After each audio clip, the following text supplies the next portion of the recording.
Hey guys, welcome back to 2-Minute How-To. Real quick, I'm going to show you how to make organic hand sanitizer. Now let's get to the video. Okay, so you're going to do 1 part aloe vera gel, 2 parts alcohol, okay? If you can't get PGA in a mason jar like I did, you can buy pure grain alcohol at the liquor store, okay? It's going to look something like this right here, okay?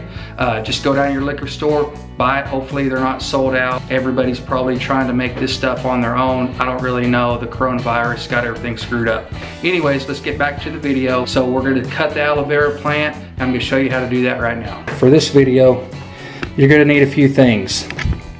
You're going to need aloe vera, which I got this plant right here. You're going to need some pure grain alcohol, which you can see I got right there. Don't ask me how I got it. You're going to need something to mix it up in. You're going to need a measuring cup.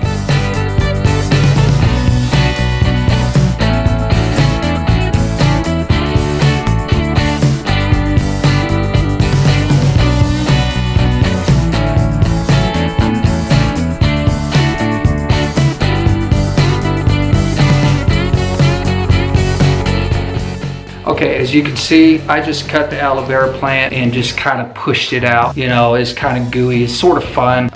It's not too hard. Just push it out the best you can, get as much as you can in the cup. The next thing we need to do is pour in the PGA, which is pure grain alcohol, and mix it together. And that's pretty much it.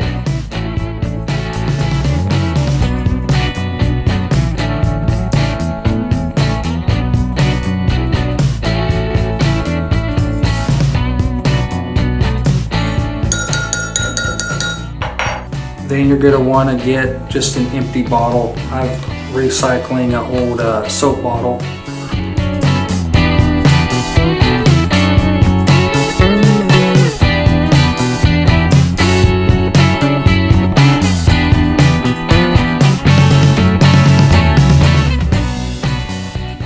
There you have it, simple and easy homemade organic hand sanitizer. If you have any questions, drop me a comment down below. Stay safe, don't forget to subscribe, and we'll catch you on the next video.